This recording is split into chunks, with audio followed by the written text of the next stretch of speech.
Download करें जनमत Haryana app. और एडजॉर्नमेंट मोशन वगैरह हमने की। जो आज परिस्थिति है हरियाणा में वो बहुत ही गंभीर रूप लेती जा रही है।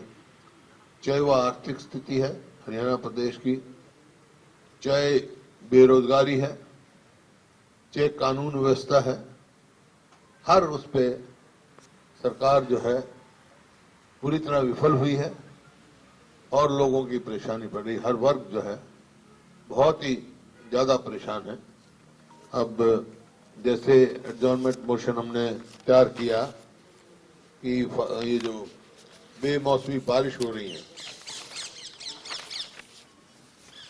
पीछे खरीफ भी खराब हुई और रबी भी। रबी का तो अभी इन्होंने पूरी गिरदावरी भी नहीं करी है।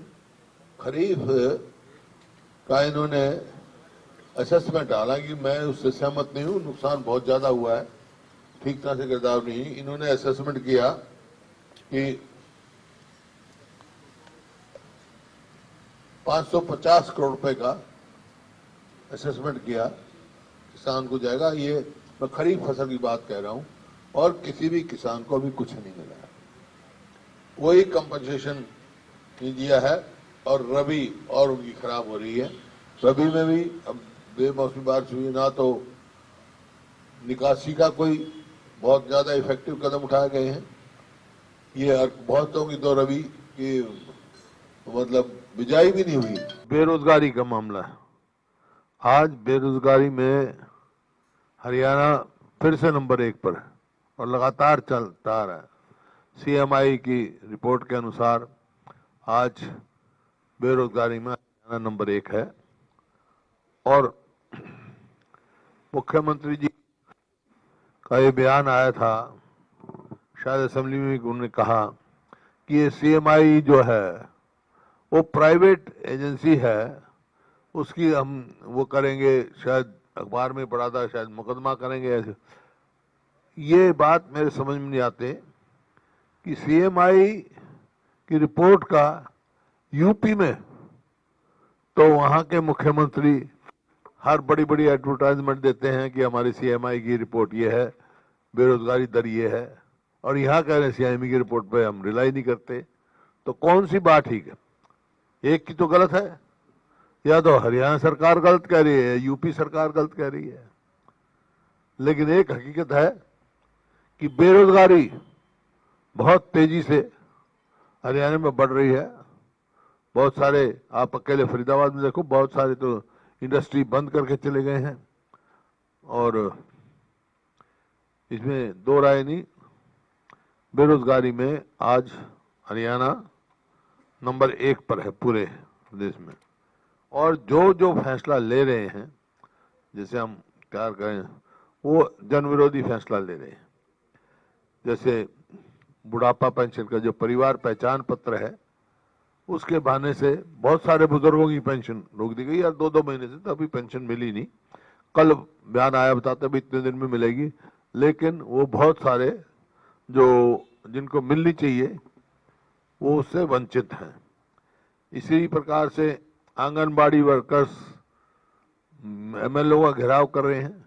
वो कुछ नहीं मांग रही, वो मांग रहे हैं जो मुख्यमंत्री ने असेंबली में आश्वासन दिया था उनको, उसका इजाफा मांग रहे हैं।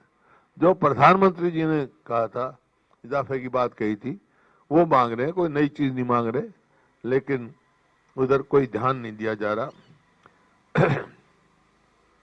गुमराह करने के लिए एक सबसे बड़ा धोखा जो है वो हरियाणा के युवाओं के साथ कर रहे हैं। आंख में धूल झोंकने का काम कर रहे हैं कि 75% हमने प्राइवेट उसमें किया, हालांकि वो स्टे कर रखा है। लेकिन हरियाणा प्रदेश ऐसा, कई बार मैं कह चुका हूं, कि जो डोमिसाइल कहो या सर्टिफिकेट ऑफ रेजिडेंस कहो, जो 15 साल का है सारे प्रदेशों में, इन्होंने वो घटाकर इस काम के लिए 5 साल कर दिया, 75%। इसका मतलब हरियाणा के यूथ को क्या लाभ होगा? हरियाणा के यूथ को लाभ कोई नहीं है। बल्कि हमने जो किया था HSI EMP 2011 में, हमने ये कहा था कि 75% जो है हरियाणा डोमिसाइल को प्रेफरेंस दी जाएगी।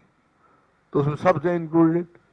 इसमें तो 5 साल रख दी। 5 साल तो आज कोई कहीं से आया, एक फैक्ट्री में नौकरी कर रहा है, उसका बच्चा जवान हो गया, 5 साल में हो गया रेजिडेंस, उसको बेनिफिट मिलेगा। हरियाणा के यूथ का क्या मिलेगा? ये हरियाणा के यूथ को गुमराह किया जा रहा है। इसी प्रकार से खाली पद भरे नहीं जा रहे। जो घोटाले हुए हैं वो तो आपको मालूम ही है, चाहे वो सबऑर्डिनेटेड सर्विसेज कमीशन हो, चाहे HPSC हो। खाली ऑफिसर के बदलने से तो नहीं घोटाला खत्म होता। ये रिपोर्ट जो है, मैं हमने मांग करते हो भाई CBI की इंक्वायरी हाई कोर्ट के जज के सुपरविजन में हो तो दूध का दूध पानी का पानी होगा। काफी असेंबली में भी इस बात की हुई, इस बात की हमने चर्चा की। किसानों को कोई मुआवजा नहीं मिला, मैं बता चुका हूं, और बहुत सारे गरीब बच्चों को भी वो नहीं मिली, छात्रवृत्ति नहीं मिली। और हेल्थ में आज हरियाणा 11वें नंबर पे पहुंच गया, जो कि बड़ा टॉप पर था हेल्थ सर्विसेज में, आज 11वें नंबर पे पहुंच गया। अकेले शिक्षा में जो कहते हैं बेरोजगारी क्यों बढ़ रही है, अकेले जो शिक्षा विभाग में है 46,000 पद खाली हैं, 46,000, लेकिन उसके उनके भरने की तरफ कोई कार्रवाई नहीं। बसों की, जैसे बसों की स्ट्रेंथ इतनी कम हो गई रोडवेज की, आम आदमी को कोई ऐसा फैसला इन्होंने किया जो उनके लाभ का हो। और आपका ये देखें, स्टेट लायबिलिटीज जो है वो 2,500 करोड़ ना 2,50,000 करोड़ से ज्यादा होने जा रही हैं।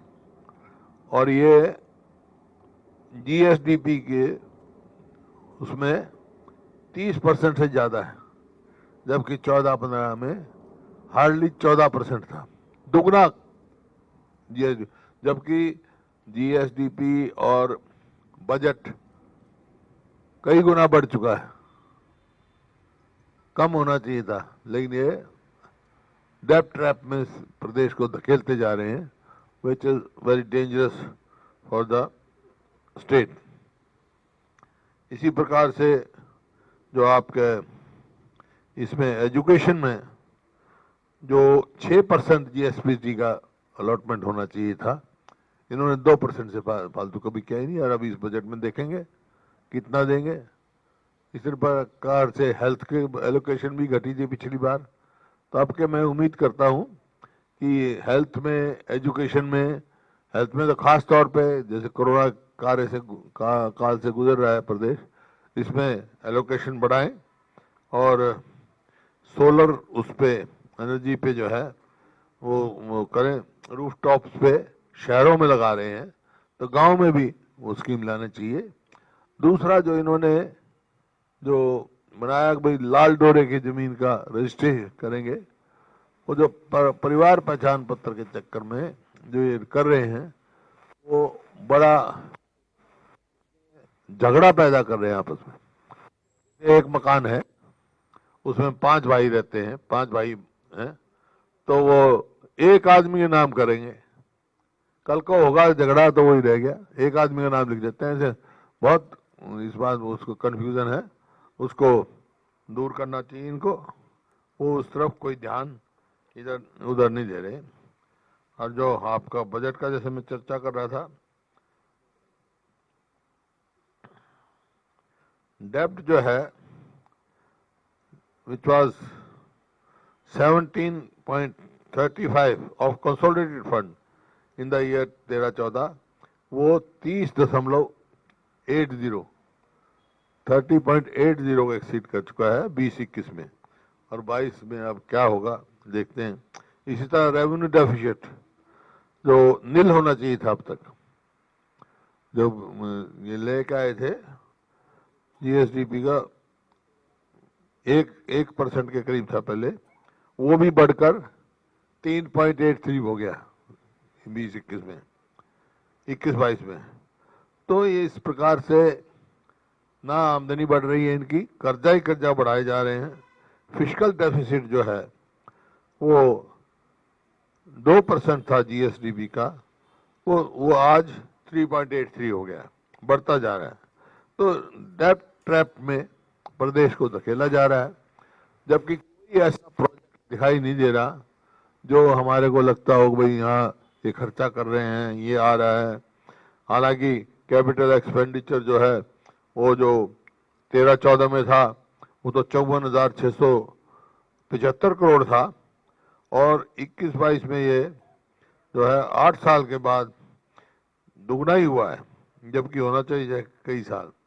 तो इस प्रकार से कोई भी इनका चाहे आंकड़े उठाओ चाहे परफॉर्मेंस उठाओ, एक किस्म से नॉन परफॉर्मिंग गवर्नमेंट और डेट ट्रैप्ड में फंसाते जा रहे हैं प्रदेश को, और ये प्रदेश के लिए अच्छा नहीं है।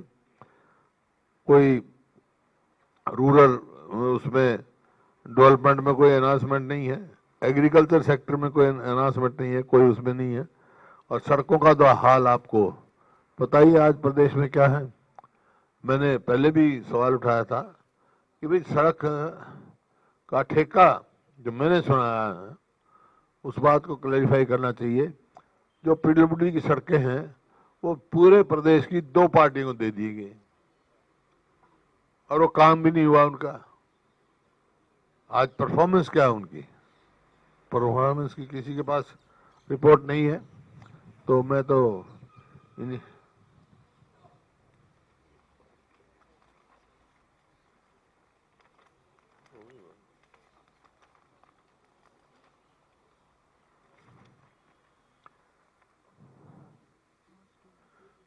जैसे हमारे समय में, मतलब ये तो अपनी प्रॉपर्टी बेचने में लगे हुए हैं। हमारे समय में जो एग्रो मॉल बने थे, वो एग्रो मॉल वो जिस पर्पज से बनाया था भाई किसान लाए अपना सामान बेचे, उसको किसान को भी फायदा हो, जो खरीदार हैं कंज्यूमर को भी फायदा हो, ताजा वो मिले और जल्दी मिले।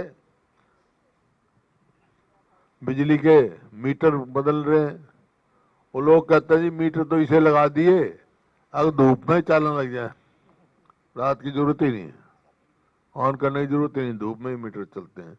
तो इस किस्म से ये आपके है। और सबसे बड़ा जो किसानों से वायदा किया था, ये जो किसान आंदोलन हुआ, ये वायदा था भाई सारे केसेस हम वापस लेंगे। अब तक केस चल रहे हैं, वापस नहीं लिए गए। और जो कंपनसेशन की बात कही थी वो भी नहीं दी गई किसानों को, बल्कि ये उम्मीद रखते थे हम भाई ये जो रखा है इन्होंने एनसीआर में 10 साल का ट्रैक्टर की भी कर दी। ट्रैक्टर तो 10 साल में कर्जा भी नहीं उतरता ट्रैक्टर का, तो उसको उनको जाना चाहिए एनजीटी में, उसकी अवधि बढ़ानी चाहिए। और जो वायदा किया था पिछले सेशन में कि भाई एक कमेटी बनाएंगे हम, हाई पावर्ड कमेटी, क्योंकि on the floor of the house ये कहा गया था कि भाई कोई भी ऑक्सीजन कमी से डेथ नहीं हुई कोरोना उस पीरियड में। जब आपने सबूत दिए, आप लोगों के लिखे हुए अखबार दिए कि भाई कोरोना में डेथ हुई है अलग अलग दिनों में, तो ये वायदा किया था भाई एक हाई पावर्ड कमेटी बनाएंगे, हर डिस्ट्रिक्ट में जाएगी और वो फिर से ये रिपोर्ट देगी। वो कहाँ कमेटी है? जितने घोटाले हुए, घोटाले पे इन वो कहीं एसआईटी बना दी, किसी की रिपोर्ट आई नहीं। चाहे वो रजिस्ट्री का घोटाला हो, अब रजिस्ट्री का इतना बड़ा घोटाला है, हम शुरू से कह रहे हैं। अब कह रहे हैं इतने तहसीलदार सस्पेंड करे हैं, इतने नायब तहसीलदार सस्पेंड करे हैं, इतने पटवारी करे। पटवारी का हमारा क्या मतलब है भाई? पटवारी का हमारा क्या मतलब है? रजिस्ट्री कराए करिए। तो हम तो शुरू से कह रहे हैं, और अब भी मैं कह रहा हूं, ये इतना बड़ा घोटाला है रजिस्ट्री का कोरोना काल में, हजारों करोड़ का। इसी प्रकार से जो इसमें माइनिंग का कितना घोटाला है, हजारों करोड़ का घोटाला है वहां। मैं तो स्वयं देख के आया डाडम में, और फिर उसको चलाने की तैयारी कर रहे हैं। उसके साथ ही खानक है, खानक एचएसआईडीसी के पास है। अगर आज ये खानक को शुरू कर दें तो डाडम का घोटाला खत्म हो जाएगा, प्रदेश में लोगों को मटेरियल मिलने लग जाएगा, सस्ता मटेरियल मिलेगा। लेकिन उसको नहीं चला रहे क्योंकि यहाँ खुली लूट मची।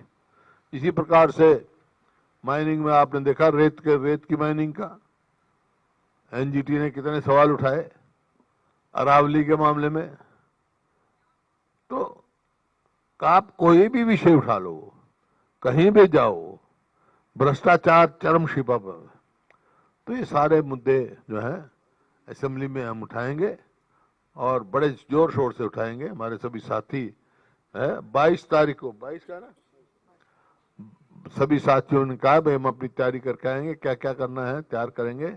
22 तारीख को फिर सीएलपी की मीटिंग होगी और उस दिन पूरी कोई कमी रह गई होगी, कोई विषय रह गया होगा तो साथी अपने अपने अपने कॉन्स्टिट्यूएंसी में भी और प्रदेश में भी पता करके आएंगे।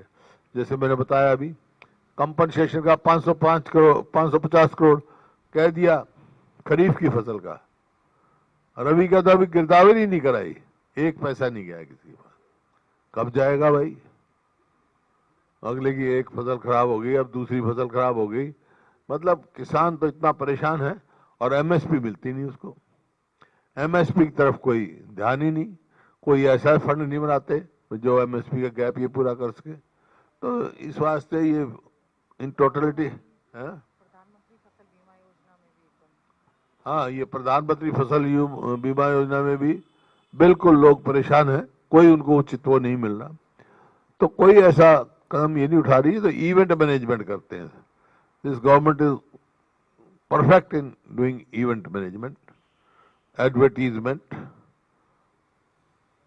एंड मतलब इनका यही है, एक ही पॉलिसी इन्हें पकड़ रखी है इवेंट मैनेजमेंट के द्वारा। Look busy, do nothing, this is their policy of this government. Nil performance.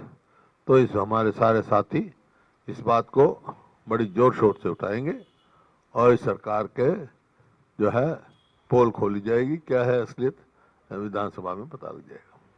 और किसी साथी का सवाल हो तो हो सकता है। चुनाव को लेकर के मामला हालांकि कोर्ट में लंबे था, लेकिन एक साल से अधिक वक्त हो गया, एक साल के करीब वक्त हो गया। किस तरीके से आप देखते हैं, क्योंकि कोर्ट में ये कहा गया कि पुरानी शर्तों पे अगर आप चाहें तो चुनाव करा लें, और अगर हम गांव के अंदर जाकर के देखते हैं तो बहुत बुरे हालात हैं आज। देखिए डेवलपमेंट को कितनी बार इन्होंने कहा, कभी कहते हैं कि भाई इस सीजन के बाद पंचायत का इलेक्शन करा देंगे, कई साल तो टाल दिया। वही मैं कह रहा हूँ, they do nothing, they do nothing. अब भी बयान आया हुआ है कि भाई बजट के बाद है, शायद बजट के बाद करा देंगे। फिर ये कह देंगे भाई कंपनसेशन बढ़ जाए उसके बाद करा देंगे। हाँ, रिजर्वेशन पॉलिसी चैलेंज है उसके बाद करा देंगे। भाई ये सारे काम होते हैं नियत से। नियत नहीं इनका चुनाव कराने की, जब नियत ही नहीं है तो उनसे पूछो उनके, जब क्योंकि लोग इनको गांव में नहीं घुसने दे रहे, यहाँ तक स्थिति हुई है। और क्या नुकसान होगा? चुनाव में जाएंगे, सिंबल लड़ेंगे, सारी जमानत जब्त होंगी इनकी। साहब एक सवाल है, जो आपने कहा कि जो बुढ़ापा पेंशन है उसमें डिले कर रही है सरकार। मुख्यमंत्री ने कहा कि जो जनवरी की जो पेंशन है वो जरूर, दिसंबर की पेंशन जरूर डिले हुई, जनवरी की जो फरवरी में दे दी जाएगी। परिवार पहचान पत्र की वजह से ये डिले है। और 2 साल की जो उसमें 2 लाख रुपए की जो परिवार का मियाँ बीवी की इनकम जो दिखा रखी थी वो कांग्रेस की देन है। कांग्रेस ने इस तरह की व्यवस्था कर रखी थी, अभी उसका अध्ययन चल रहा है, उसके बाद जो है तो इसको करा जाएगा। कांग्रेस की देन है। कांग्रेस के समय में जिनको पेंशन मिल रही थी उनमें कटौती की जा रही है। कांग्रेस की देन तो ये है कि हर बुजुर्ग को जरूरतमंद को पेंशन दी जाती थी। अब तो विडो और डिसेबल्ड को भी नहीं मिल रही पेंशन। तो आपको क्या लगता है कि परिवार पहचान, आंगनबाड़ी को वो नहीं मिल रहा। परिवार पहचान पत्र का कोई मायने नहीं है, उसका और इसका कोई कनेक्शन नहीं है परिवार पहचान पत्र का।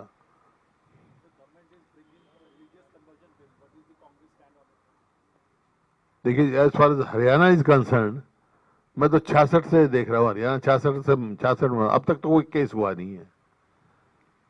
दिस इज पॉलिटिकल जुमला जो कहते हैं ना, इनका जुमला है पॉलिटिकल।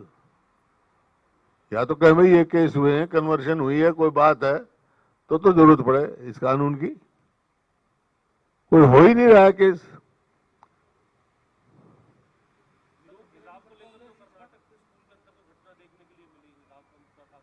वो तो अब सब जुडिस हो गया, कोर्ट बन गया वो। हाँ, वो तो आपका लार्जर बेंच के पास चला गया। डिप्टी सीएम का कहना है कि जो 75% को लेकर के एसोसिएशन ने जो याचिका डाली थी उसके पीछे विपक्ष के लोगों का हाथ है, उनका नाम खुलासा करें।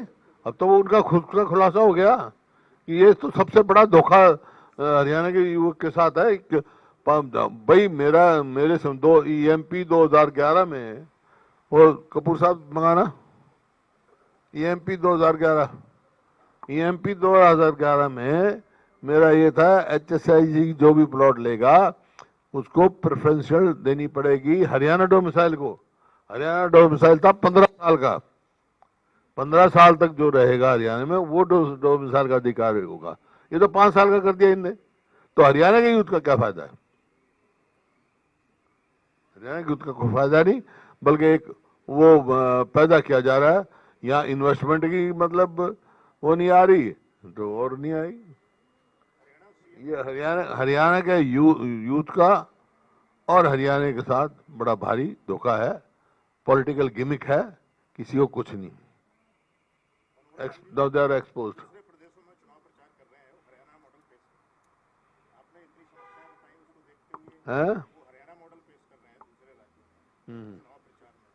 हरियाणा मॉडल ये कौन सा ले जाते हैं? 2014 का जो हमारा मॉडल था कि प्रति व्यक्ति आय में, प्रति व्यक्ति निवेश में हरियाणा देश में नंबर 1 था, वो दिखा रहे। असलियत क्या आज? कौन से स्थान पे हो आप? कहां से कहां पहुंच गए? उस टाइम 70,000 रुपया कर्जा, 70,000 करोड़ कर्जा था, 2.5 लाख करोड़ हो गया। एक प्रोजेक्ट बताओ कोई नया आया हो? ये EMP 2011 की 75% का हमारा है आज का ये। और उसमें जो है ये लिखा हुआ है, an undertaking to effect that the applicant shall as far as employ 75% of unskilled worker force and other categories give preference to candidates from among the Haryana domicile। Haryana domicile 15 साल का था, इन्हें तो हरियाणा का तो डोमिसाइल का तो काम मायने बदल दिए। हरियाणा के यूथ के साथ तो सबसे बड़ा धोखा, और ये समझ चुके हैं लोग। बेरोजगारी फैलाने में सबसे बड़ी बात करेंगे, सिर्फ मतलब जुमले के तौर पे ये है, नहीं तो इनने जो वादा किया था, ये डोमिसाइल में लिखा था क्या? नहीं, इसमें मैनिफेस्टो में लिखा था क्या कि डोमिसाइल 15 साल से 5 साल कर देंगे हम?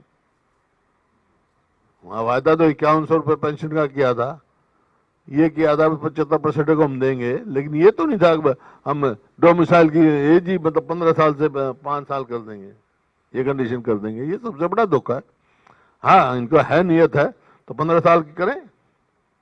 डोमिसाइल जो सारे प्रदेशों में लागू है, मतलब सर्टिफिकेट ऑफ रेजिडेंस कहते हैं वो, डोमिसाइल तो देश के लिए कहते हैं। और बोलो। साहब, जो पुलिस भर्ती अभी जो हाल ही में चल रही थी उसमें काफी जो युवा थे, हाइट जिनकी कम दिखा दी गई एक प्राइवेट एजेंसी के द्वारा, उसके बाद कोर्ट का रुख करना पड़ा, कोर्ट ने उनकी दोबारा मौका दिया और फिर हाइट उनकी पूरी मिली। तो कैसे देखते हैं इसको? आपको क्या लगता है इसमें कोई धांधली की आशंका? अरे तो घोटाला इन्हें तो बताया, ये सरकार आने के बाद जो नौकरी है वो प्रदेश में बिकी हैं जिस प्रकार से परचून की दुकान में सामान बिकता है। ये तो अखबारों में पढ़ी मैंने। ड्राइवर की नौकरी तो इतने लाख, पुलिस में भर्ती हो रहा तो इतने लाख, ये आम आ रही है। और आपके सामने देखा HPSC डॉक्टरों की भर्ती तक, HPSC के वहां पे करोड़ों रुपए पकड़े गए हैं। और वो कहाँ है, किसके? हम कह रहे CBI की इंक्वायरी कराओ, दूध का दूध पानी का पानी हो जाएगा हाईकोर्ट के जज की उसमें। वो एक आदमी का काम है, ये बहुत डीप रूटेड कॉन्स्पिरेसी है। तो ये जो बदहाली हुई है, इसमें नौकरियां बिकी हैं, वो भी ये उदाहरण, सिपाही की भर्ती का भी यही उदाहरण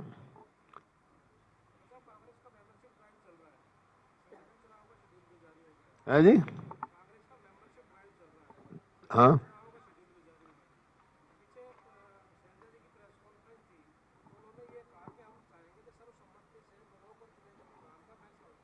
अभी तो 31 तारीख तक तो एनरोलमेंट होनी है, उसके बाद ये बात आएगी ना, जब चुनाव के समय आएगा, जब आएगा किसी ने लड़ना होगा लड़ेगा, कोई कंसेंसस से होगा तो कंसेंसस से हो जाएगा।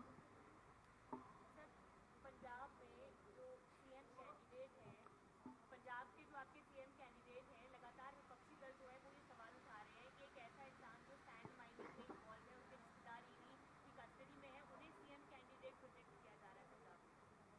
देखिए, इस बात में मैं नहीं कह सकता क्या हकीकत है, ये तो विपक्ष का प्रचार भी हो सकता है। सर ये उन्होंने एक बयान दे दिया है जो उनके भतीजे हाल में गिरफ्तार हुए हैं कि ये जो तो भांजा ने वो आप देखिए, ये इन्वेस्टिगेशन की वो स्टेज है। ये जो आप बयान करते हो ना, ये बयान तो अपने आप लिखे जाते हैं इन्वेस्टिगेशन एजेंसी से, जरूरत नहीं होती। वो बयान कोर्ट में क्या होगा उस बात की चलेगी, कोर्ट में चलेगा ही तो।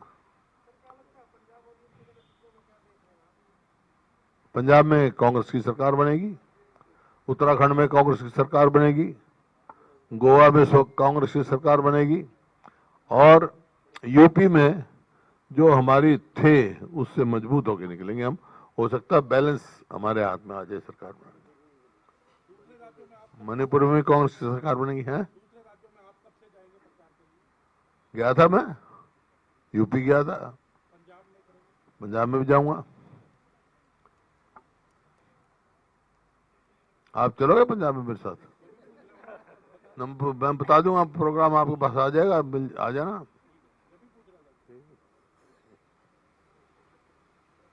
और बोलो,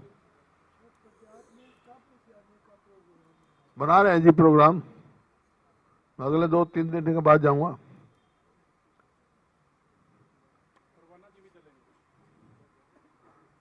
हैं? हाँ चल पड़ेंगे। एक तो मैं तो यही पंजाब हरियाणा आधा, ये जो डेरा बसी ये रहा, हरियाणा भी है पंजाब भी है, बसे हुए हैं मैं। नहीं, उसका टेलीफोन आया था कैंडिडेट्स का, अलग अलग कैंडिडेट्स का आया हुआ है। हाँ, दीपेंद्र ढिल्लों का आ गया है, मुक्तसर से भी 4-5-6 जगह से उनकी काफी डिमांड है, तो कार्यक्रम बना रहे हैं हम। लहरा गग्गा हो गया, मुक्तसर हो गया, और कौन से थे भाई, डेरा बसी है, और कई हैं।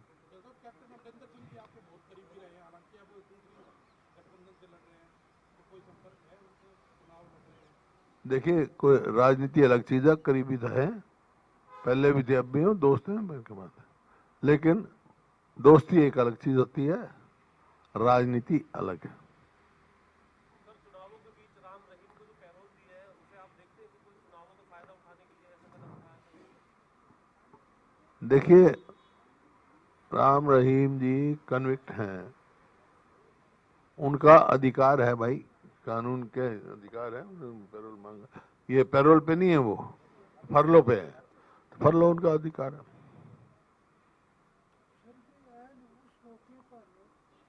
रहीम को फरलो दी गई है जब पंजाब में इलेक्शन होने वाले हैं, इसको पॉलिटिकली रंगत देने की कोशिश की जा रही है। आपका इस बारे में क्या विचार है?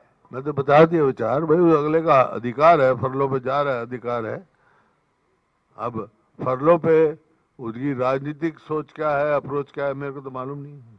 आप उसको ये क्या समझते हैं इलेक्शन के मौके पर जी?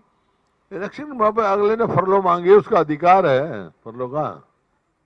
इसमें क्या है, जब एक पर्टिकुलर वो सजा इतने साल की पूरी कर जाते हैं तो फरलो का अधिकार हो जाता है।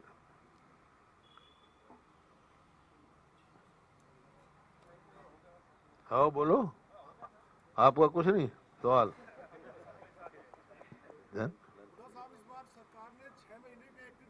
कहाँ रखा है? हाँ, इस बार सरकार ने पत्रकारों का एक्रीडिशन 6 महीने का किया है, 30 जून तक का। तो क्या लगता है सचिवालय के दरवाजे बंद करना चाह रही मीडिया के लिए? ये तो है ही, इनका तो है ही, मीडिया को कहाँ चाहते हैं। और हालांकि मीडिया के उसमें ही दिखते हैं ये, और कहीं नहीं दिखते।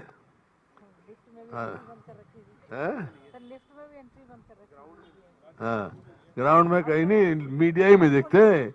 ये तो आपको सोचने की बात है। राजनीति के आगे, राजनीति के पीछे, हर हलचल को जानने के लिए हमारे YouTube चैनल जनमत हरियाणा को लाइक करें, सब्सक्राइब करें और अपडेट रहने के लिए बेल आइकन दबाना ना भूलें। देखते रहें जनमत हरियाणा, सच के अलावा कुछ भी नहीं।